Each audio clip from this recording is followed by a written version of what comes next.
എനിക്ക് നബിയെ സ്വപ്നം കാണണം. ഞാൻ എന്താണ് ചെയ്യേണ്ടത്? തൻ്റെ ഒരു വലിയ ആഗ്രഹവുമായിട്ടാണ് ആ ശിഷ്യൻ തൻ്റെ ഉസ്താദിൻ്റെ അടുത്തേക്ക് വരുന്നത്. അപ്പം പറയുന്നത് മുഴുവനും ശാന്തമായിട്ട് കേട്ടിരുന്നതിന് ശേഷം ഉസ്താദ് അവനോട് മറുപടി പറയുന്നു, ഇന്ന് രാത്രി നീ എൻ്റെ വീട്ടിലേക്ക് വരണം. അവിടെ വെച്ചിട്ട് ഞാൻ പറഞ്ഞു തരാം എങ്ങനെ നിനക്ക് നബിയെ സ്വപ്നം കാണാമെന്ന്. വൈകുന്നേരം ആയപ്പോൾ അവൻ വളരെ സന്തോഷത്തോടുകൂടെ ഉസ്താദിൻ്റെ വീട്ടിലേക്ക് ചെന്നു. ഉസ്താദ് വളരെ സുഭിക്ഷമായ ഭക്ഷണങ്ങളൊക്കെ പാകം ചെയ്തിട്ട് ഇവനെ കാത്തിരിക്കുകയാണ്.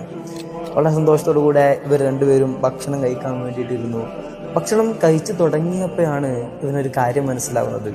ഭക്ഷണത്തിൽ ഭയങ്കര ഉപ്പാണ്, കഴിക്കാൻ പോലും പറ്റാത്ത അത്രയും ഉപ്പാണ് ഭക്ഷണത്തിലുള്ളത്. ഇവന് സഹിക്കാൻ വയ്യാതായപ്പോൾ ദേഷ്യം അടക്കി പിടിച്ചിട്ട് ഇവന് ഉസ്താദിനോട് ചോദിക്കുന്നുണ്ട്, ഉസ്താദ് കുറച്ച് വെള്ളം കുടിക്കാൻ തരുമോ?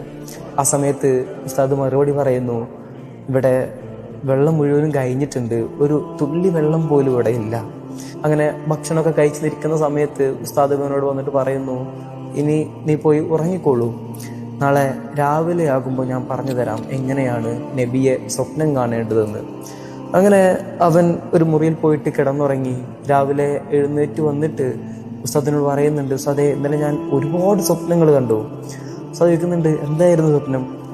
അവൻ മറുപടി പറയുന്നു, ഇന്നലെ രാത്രി ഞാൻ മുഴുവൻ കണ്ടത് ഒരുപാട് മഴ, പുഴ, കടലുകൾ ഒക്കെ ആയിരുന്നു. സ്വപ്നം മുഴുവനും വെള്ളമായിരുന്നു എന്ന് പറയുന്നുണ്ട്.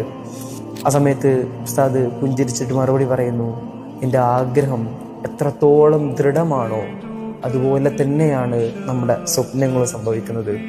പ്രവാചകനോടുള്ള പ്രണയവും പ്രവാചകനെ കാണാനുള്ള ആഗ്രഹമൊക്കെ നമുക്ക് അത്രത്തോളം ഉണ്ടെങ്കിൽ പ്രവാചകൻ തീർച്ചയായും നമ്മുടെ സ്വപ്നത്തിൽ വരും.